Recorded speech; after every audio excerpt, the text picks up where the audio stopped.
So I'm continuing my walk from a few days ago,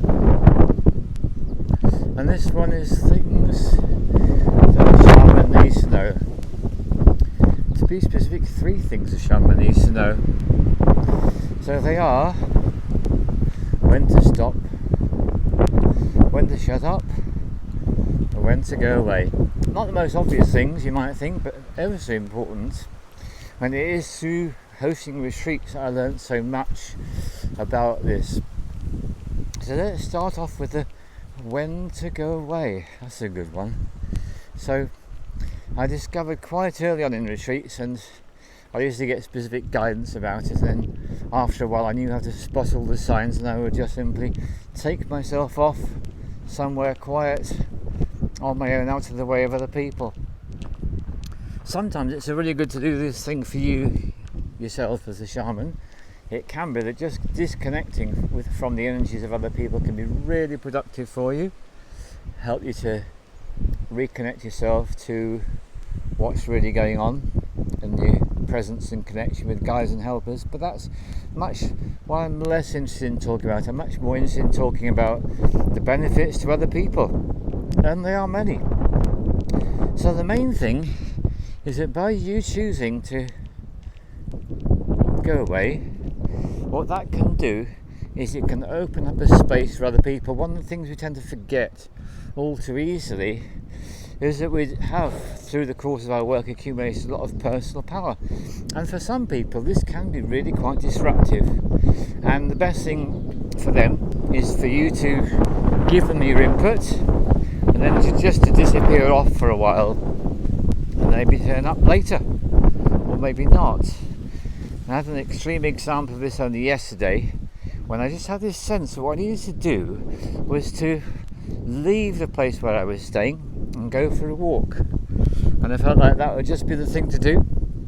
And it turns out that within minutes of my leaving, my partner's brother turned up, and he wanted to have a nice quiet chat with his dad, and how appropriate for him that I was not there.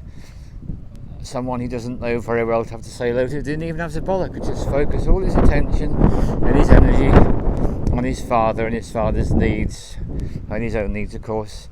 So that's an idea for you about how it can be such a useful thing just to go away, but most particularly if you're hosting retreats, because you'll find that there are interactions that happen as soon as you're gone that are actually vital and essential for the spiritual development of the people that you're there to help.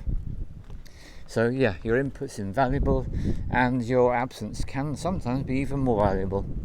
So that's the first one. The second one, when to shut up.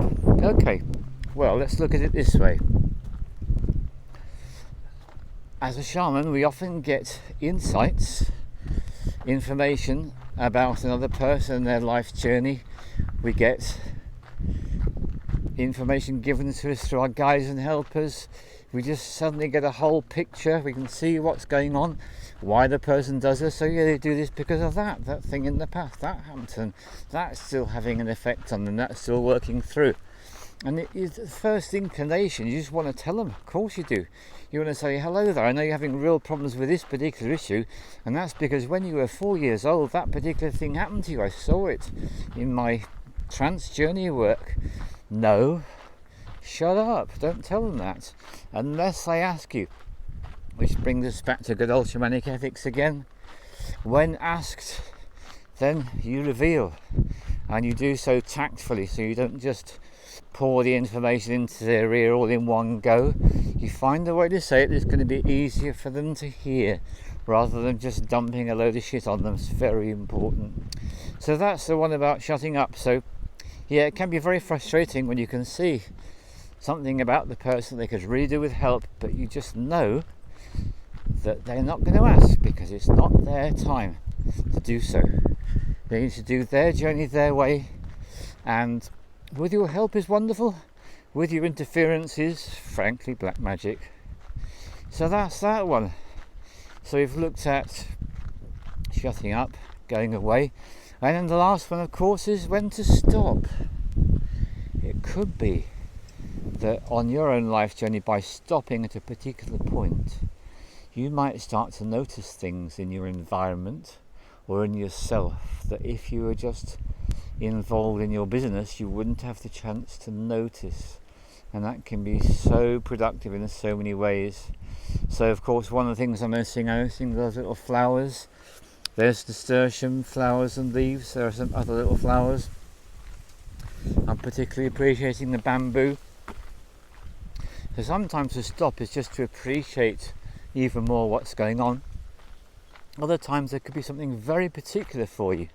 There could perhaps be an omen. It could be that you stop at a particular moment and then a bird suddenly appears in your field of view, perhaps an owl, perhaps a crow, who knows.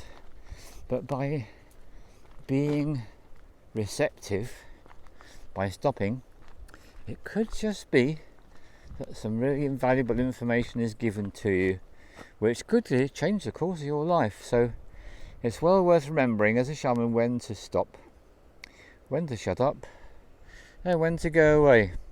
Thank you very much.